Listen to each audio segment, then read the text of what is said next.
Mira, sé cómo suena esto. Otro mochilero de veintitantos con un fondo fiduciario y problemas con su padre, ¿verdad? Encontrándome a mí mismo recorriendo 3 continentes, como un cliché de un folleto de año sabático. Pero escúchame. Soy Andrew, y sí, estaba intentando encontrarme a mí mismo, por muy cursi que suene. Nací y crecí en Klamath, hermano. Esas montañas me enseñaron todo sobre cómo interpretar el terreno, sobrevivir en la naturaleza y respetar la naturaleza.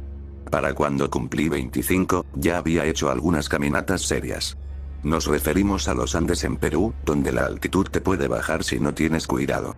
Las tierras altas de Cameron en Malasia durante la temporada de monzones. 3 semanas en solitario en el territorio del Yukón, donde los osos grizzly superan en número a la gente en una proporción de 50-1. Incluso hice una caminata por el interior de Australia con solo un filtro de agua y algunas provisiones de emergencia.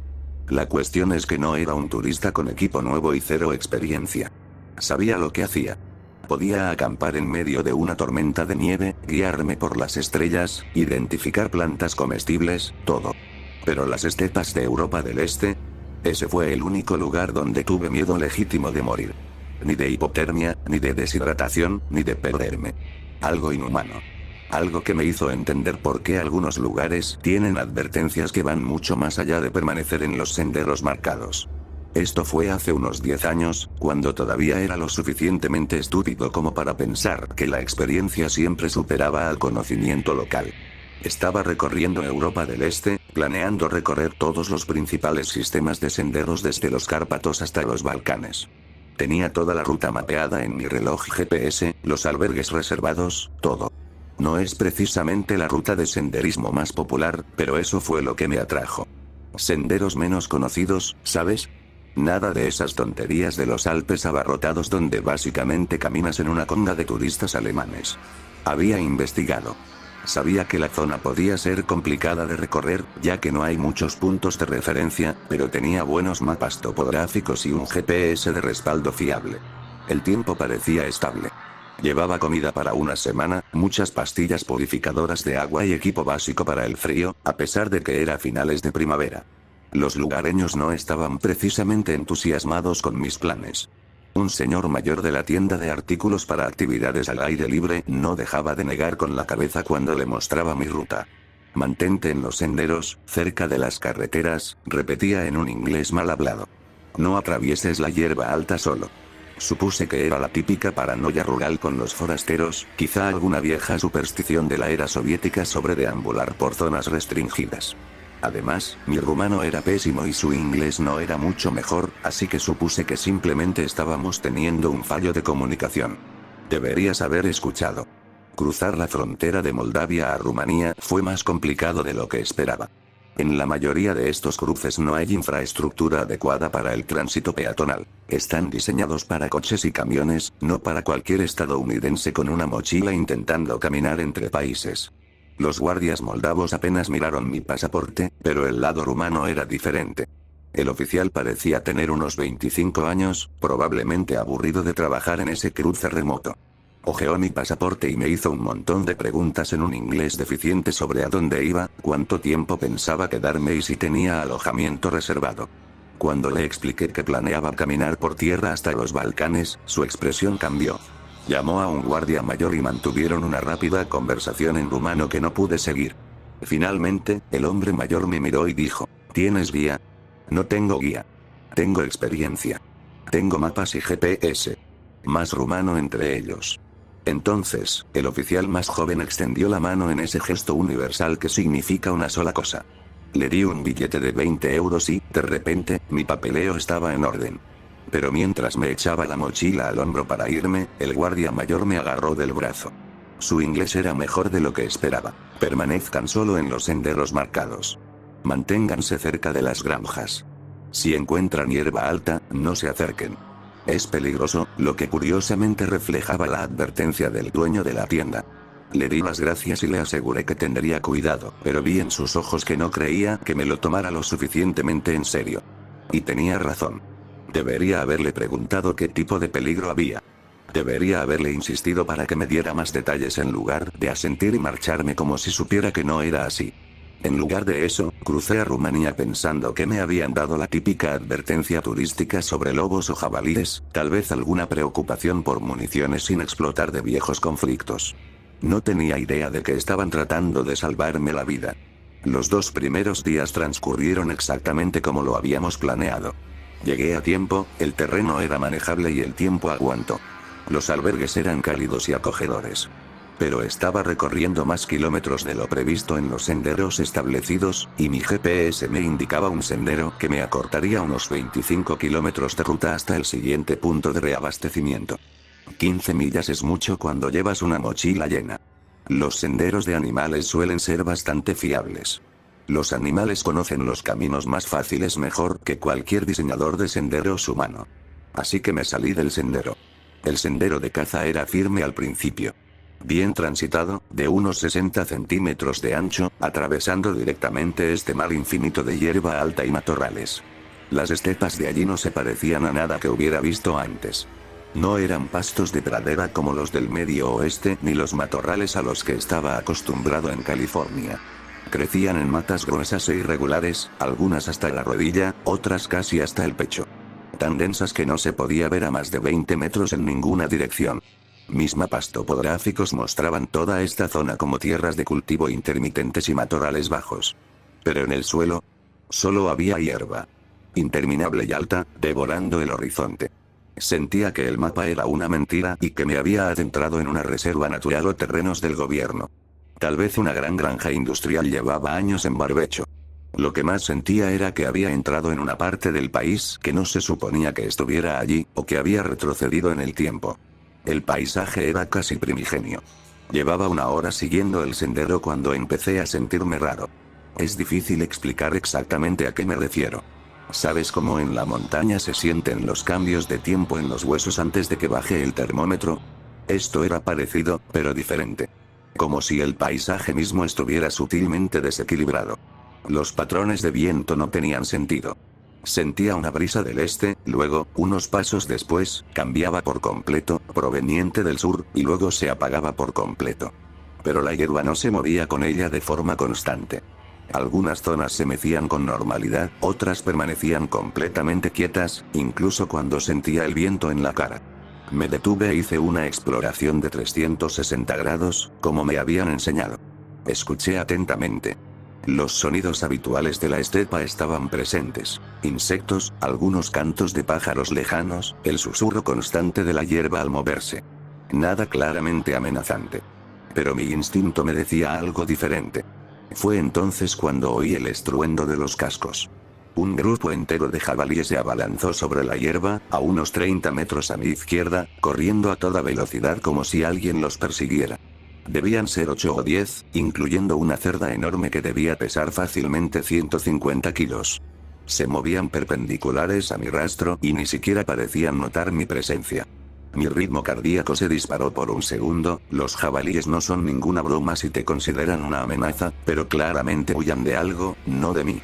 Probablemente se asustaron por mi olor y huyeron a un lugar más seguro. Me reí de mí mismo, tomé un trago de agua y seguí caminando. Pero esa sensación de ser observado nunca desapareció. Y ahora empezaba a notar otras cosas. Parches de hierba que parecían moverse independientemente, fluyendo en patrones que no coincidían con el viento. Siempre justo en el borde de mi visión periférica. Siempre deteniéndose en cuanto me giraba para mirar directamente. Algo me seguía por la hierba. Algo que sabía cómo mantenerse oculto. Tuve quizás 2 segundos entre ver la parte de la hierba y el momento en que la cosa me golpeó. Venía justo delante, tan cerca del suelo que apenas percibí el movimiento. Solo una ondulación en la hierba, como una roca rodando cuesta abajo, solo que las rocas no se mueven tan rápido y, desde luego, no tienen dientes.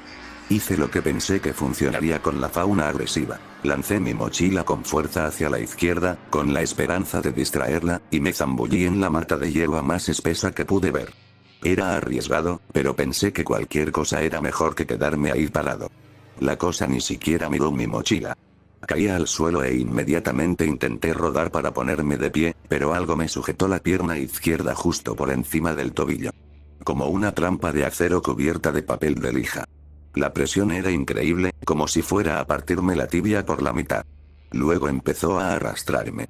Te lo digo, ya he estado en situaciones similares. Desprendimientos de rocas, e inundaciones repentinas, e incluso un puma me acechó durante medio día en la sierra. Pero ser arrastrado hacia atrás por la hierba alta por algo que ni siquiera puedes ver con claridad. Eso es un terror completamente diferente. Mis manos lo arañaban todo, raíces, rocas, cualquier cosa que frenara la tracción. La cosa me arrastraba como si no pesara nada, unos 30 o 40 metros a través de este laberinto de vegetación. Podía oír mi chaqueta rasgarse, sentía el suelo raspando mi espalda y hombros. Mis pantalones de senderismo se desgarraban contra lo que me sujetaba. Traté de girar para ver qué me tenía, tal vez dar una buena patada con mi pierna libre, pero cada vez que levantaba la cabeza, todo lo que podía distinguir era esta forma que parecía cambiar y desdibujarse, como si estuviera hecha de la misma hierba y tierra por la que se movía. Entonces, de repente, se soltó. Retrocedí a gatas, apoyándome en las manos y el trasero, poniendo distancia entre mí y lo que fuera que estuviera ahí fuera. El corazón me latía tan fuerte que pensé que iba a estallar. Me ardía la pierna donde me había agarrado, pero todo seguía moviéndose, lo que significaba que no tenía nada roto. La hierba a mi alrededor estaba completamente quieta. Ningún movimiento, ningún sonido, salvo mi respiración agitada. Pero yo sabía que todavía estaba allí, observándome. Estuve sentado en el césped durante unos 30 segundos, intentando controlar mi respiración, cuando noté que algo andaba mal con mi pierna. Las marcas de mordeduras eran más profundas de lo que pensaba. 4 heridas punzantes, 2 a cada lado de la pantorrilla, como si me hubiera agarrado con colmillos enormes. Pero eso no era lo más aterrador. Lo aterrador era como la piel alrededor de las heridas ya estaba empezando a cambiar de color. Al principio, pensé que solo era sangre acumulada bajo la piel, un moretón normal por la presión. Pero los moretones no se extienden tan rápido, y desde luego no se vuelven de ese tono verdoso negro. La decoloración se extendía por cada punción, quizá ya de 1,5 centímetros de diámetro, y sentía un extraño hormigueo que subía hacia la rodilla. Veneno. La cosa me había inyectado algo. Me han mordido serpientes de cascabel antes, un riesgo laboral cuando pasas tanto tiempo en la naturaleza californiana. Sé lo que se siente el veneno cuando empieza a actuar en tu organismo. Pero esto fue diferente. El veneno de la serpiente de cascabel quema. Sentí frío, como agua helada corriendo por mis venas. Me temblaban las manos mientras me subía el pantalón para ver mejor. Las heridas punzantes no sangraban mucho, pero la piel que las rodeaba empezaba a hincharse. Al presionar la zona descolorida, no sentía el dedo. El entumecimiento se extendía más rápido que la decoloración. Tenía que moverme. Ya. Fuera lo que fuese lo que me había inyectado, no podía dejar que llegara a mi sistema circulatorio.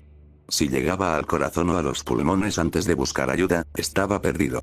Me quité el cinturón, me lo ajusté al muslo con todas mis fuerzas y lo abroché. La presión fue inmediata y brutal, pero ralentizaría la propagación del veneno. Quizás me daría unas horas. Mi mochila seguía donde la había tirado, a unos 20 metros. Vi que la cosa no la había tocado, lo que significaba que o se había ido o estaba esperando a ver qué hacía. Ya no podía preocuparme por eso. Necesitaba mi botiquín, mi GPS y el agua que me quedara. La ayuda más cercana estaba a menos de unas horas de caminata si me esforzaba. Tenía que llegar hasta allí antes de que mi pierna se pudriera. Logré recorrer quizás media milla antes de tener que dejar de apoyarme en ambas piernas. El bastón de senderismo se convirtió en una muleta, soportando la mayor parte de mi peso mientras arrastraba la pierna izquierda. Cada paso me provocaba punzadas de dolor en la cadera, pero la alternativa era peor. Lo extraño era el silencio que reinaba. Ya no se oía el crujido de la hierba, ni la sensación de estar siendo acechado. Al principio, pensé que eran buenas noticias. Quizás se había dado por vencido y había buscado presas más fáciles. Entonces me di cuenta de lo que realmente estaba pasando. Ya no necesitaba cazarme. El veneno haría el trabajo por él. Solo tenía que seguirme a distancia y esperar a que el veneno me derribara. Entonces podría alimentarse a su antojo. Pensarlo me hizo esforzarme más, aunque mi pierna empezaba a parecer sacada de un libro de medicina. La hinchazón había subido tanto que tuve que abrirme el pantalón con el cúter. La decoloración se había extendido más allá de la rodilla, subiendo por el muslo formando unos patrones retorcidos, como venas, que se veían horribles. Seguía lo que parecía un rastro de animales, con la esperanza de que me llevara a un terreno más alto donde pudiera orientarme, cuando la hierba se abrió en una depresión poco profunda. de unos 4,5 metros de ancho, excavada en la tierra como la huella de un gigante. Fue entonces cuando los vi. Huevos. Docenas de ellos, agrupados en el centro de la depresión como una especie de criadero de reptiles. Cada uno era del tamaño de un balón de fútbol, con cáscaras tan finas que eran casi transparentes. Podía ver cosas moviéndose dentro, formas oscuras que se movían y pulsaban a su propio ritmo. Pero lo que me revolvió el estómago no fue el movimiento. Fueron los cambios de color. Las cosas dentro de los huevos cambiaban de tonalidades, marrón, verde, gris, como si estuvieran practicando camuflaje antes de eclosionar. Me había topado con un caldo de cultivo. El adulto que me mordió no estaba protegiendo su territorio. Estaba protegiendo a sus crías. Y si había huevos en desarrollo, probablemente había otros adultos cerca. Quizás una familia entera de estos bichos, esperando en la hierba alrededor del nido. Me alejé de la depresión lo más silenciosamente posible, intentando no perturbar nada, intentando no pensar en cuántos más podrían estar ahí fuera. Sentía la pierna como si me ardiese. El entumecimiento fue reemplazado por un dolor profundo y palpitante que pulsaba al ritmo de mi corazón. Tenía que salir de aquí. Tenía que alejarme de este nido y de toda esta zona. Por muy lejos que estas cosas afirmaran ser su territorio de caza, necesitaba irme antes de que el veneno acabara con lo que me estuviera haciendo. Apreté más fuerte mi bastón de trekking y comencé a moverme nuevamente, 2 veces más rápido que antes, aunque con cada paso sentía como si mi pierna fuera a partirse por la mitad. 1 hora después, me obligué a detenerme. Mi cuerpo se estaba apagando, me gustara o no. Encontré un terreno ligeramente más alto, desde donde podía ver unos 50 metros en cada dirección, y me dejé caer sobre mi mochila. El GPS decía que aún me faltaban 8 kilómetros para llegar a los edificios más cercanos marcados en el mapa. Una granja, probablemente, o tal vez un pequeño pueblo. Normalmente, 8 kilómetros ni siquiera se considerarían una caminata de verdad, pero con mi pierna como estaba, bien podrían haber sido 100. Me obligué a comer media barra de proteína y a beber agua, aunque tenía retortijones. La deshidratación me mataría más rápido que el veneno si no tenía cuidado. No se me escapó la ironía. Allí estaba, siguiendo los protocolos básicos de supervivencia en la naturaleza mientras algo intentaba digerirme por dentro y por fuera. No era la primera vez que me metía en serios problemas en la naturaleza. Me mordió una serpiente cascabel en Joshua Tree hace unos 6 años y tuve que caminar 6 kilómetros de vuelta al inicio del sendero con la pierna hinchada como un globo. Pasé 3 días en el hospital, pero salí adelante. Hubo una vez en Colorado que se me atascó el pie bajo una roca al cruzar un río. Tardé 2 horas en liberarme, y para entonces, la hipotermia ya me estaba afectando por el deshielo. Temblaba tanto que apenas podía agarrar mi equipo, pero logré refugiarme y aguanté. La cuestión es que ya me habían hecho daño antes. Ya había tenido miedo antes. Sabía cómo seguir adelante cuando todo en tu cuerpo te decía que te rindieras. Pero esto era diferente. En otras ocasiones, sabía a qué me enfrentaba. Mordedura de serpiente, hipotermia, deshidratación, hay protocolos para eso. Opciones de tratamiento. Aquello que me había mordido. No tenía ni idea de para qué estaba diseñado su veneno, de su rapidez, de cómo sería el resultado. Me sorprendí a mí mismo empezando a remangarme el pantalón para revisar la herida y me detuve. No quería saber nada. Fuera lo que fuese que estuviera pasando ahí abajo, mirarlo no iba a ayudar en nada. Solo me asustaría más, quizá me haría entrar en pánico cuando necesitara concentrarme. 5 millas. Ese era el único número que importaba ahora. Me eché la mochila al hombro, ajusté el bastón y empecé a caminar de nuevo. Paso a paso, como siempre. Igual que con cada montaña que había escalado, con cada sendero que había terminado. La diferencia fue que esta vez la montaña estaba intentando matarme desde dentro.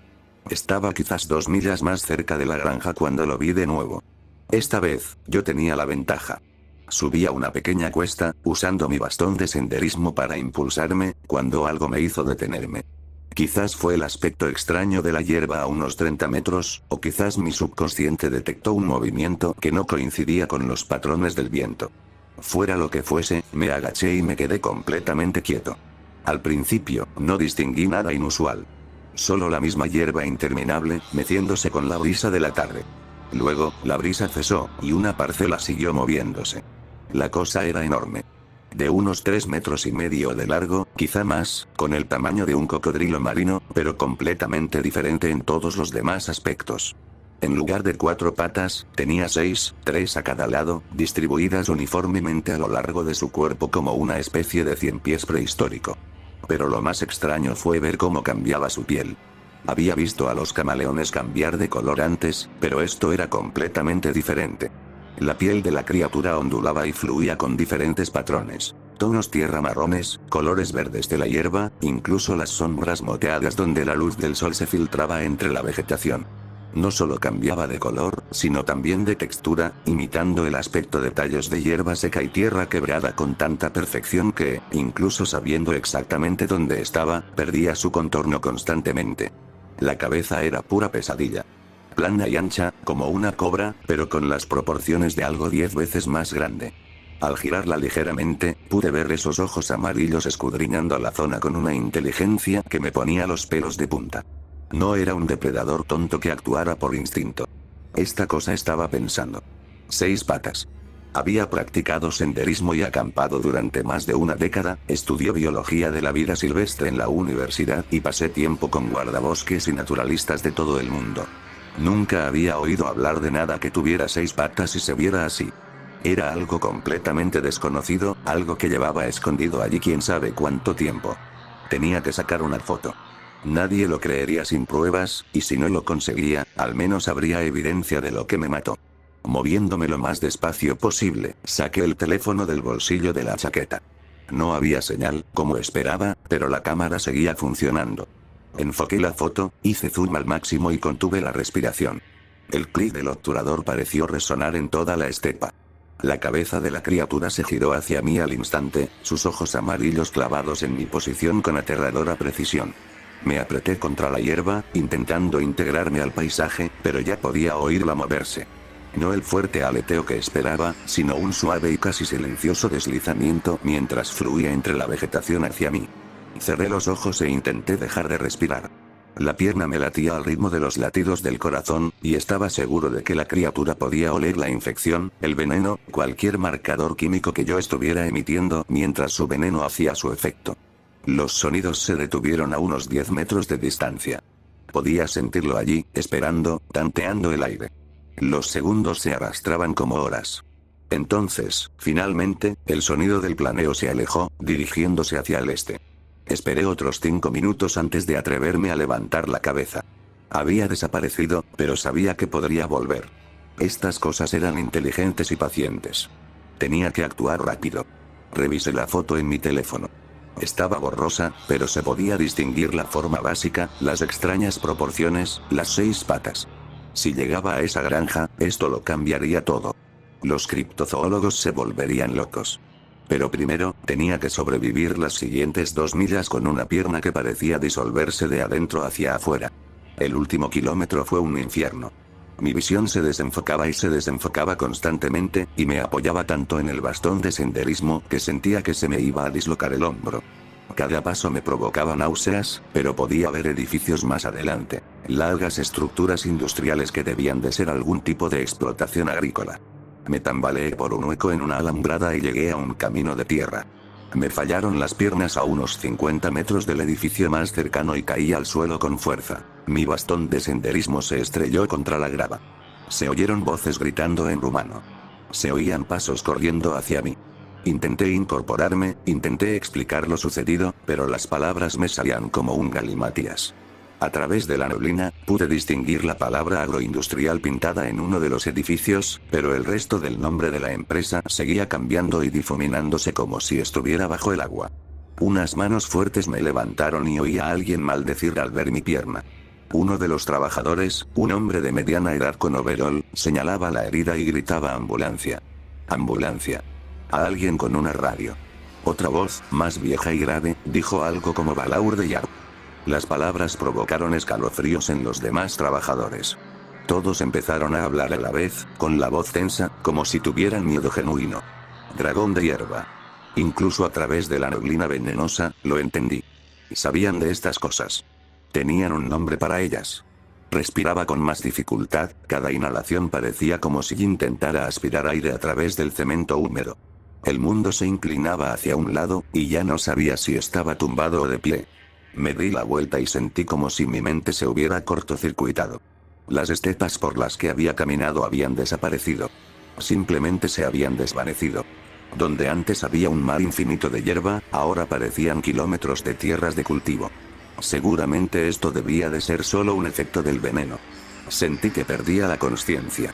Lo último que recuerdo con claridad fue el interior de una ambulancia, el rítmico golpeteo de los neumáticos sobre el asfalto y un paramédico atendiendo mi pierna mientras hablaba rumano a toda velocidad por la radio. La sirena parecía venir de muy lejos, como si estuviera bajo el agua. Entonces todo se volvió negro. Ahora mismo estoy sentado en mi estudio, mirando una copia impresa de esa foto. 10 años después, sigue siendo la única prueba que tengo de que algo así realmente ocurrió. La calidad de la imagen es pésima. Apenas se distingue la silueta de la criatura entre la hierba, y sus 6 patas parecen sombras y vegetación para la mayoría de la gente.